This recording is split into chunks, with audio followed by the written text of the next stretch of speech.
Welcome, Game Changers. I'm Jasiri X.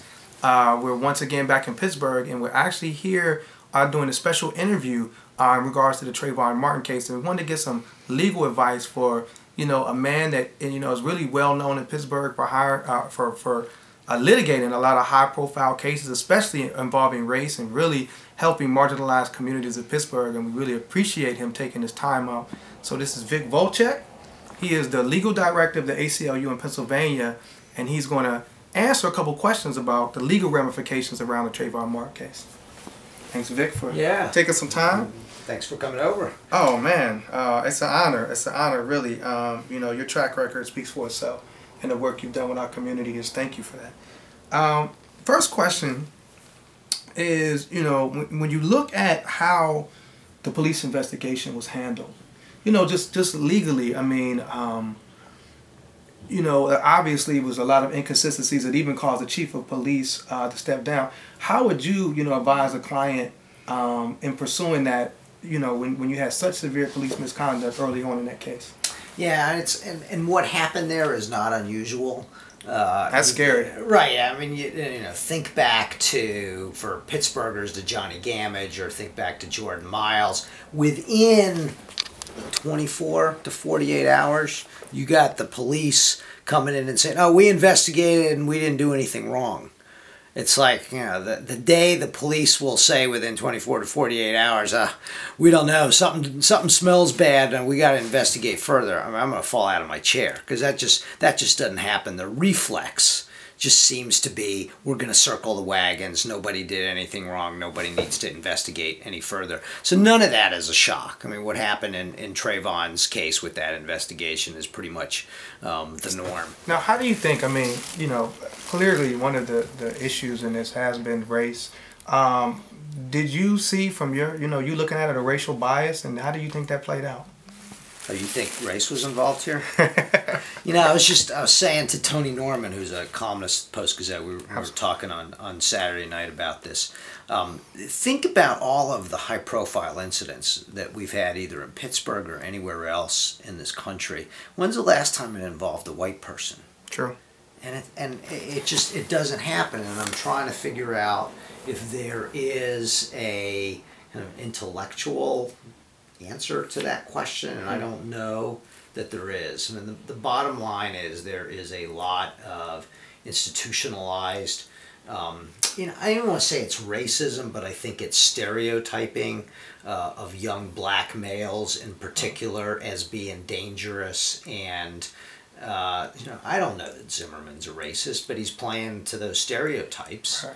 But the tragedy is, just like you saw in the I think it's the Rob Rogers cartoon in the Post-Gazette this morning, yes. Right, looking at that whole hillside of young black males that have tragically been killed by law enforcement. Mm-hmm.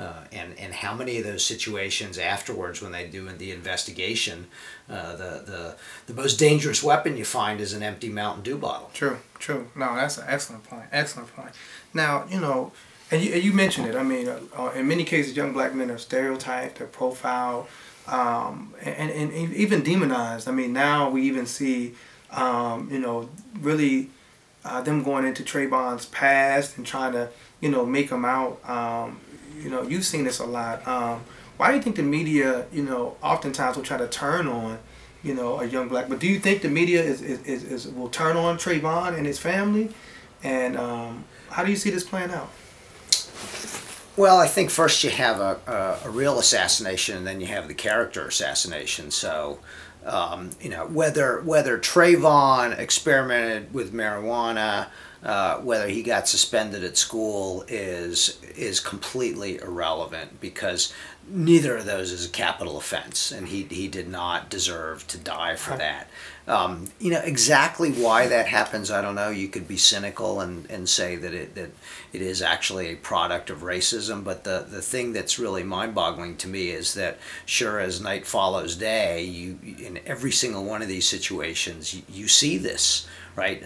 First you have the police denying that they did anything wrong. We did a full-scale investigation in the last 6 minutes, and we're positive that nothing inappropriate was done by the police. And the next thing you're going to say, oh, and by the way, did you know that so-and-so Right, and very often the information that's released about the individual, about the young black man, is actually somehow privileged or confidential information. So they're leaking stuff, you know, whether it's school records or it's juvenile records. True, I mean, that true. stuff's not supposed to get out. Where's it coming from? Right.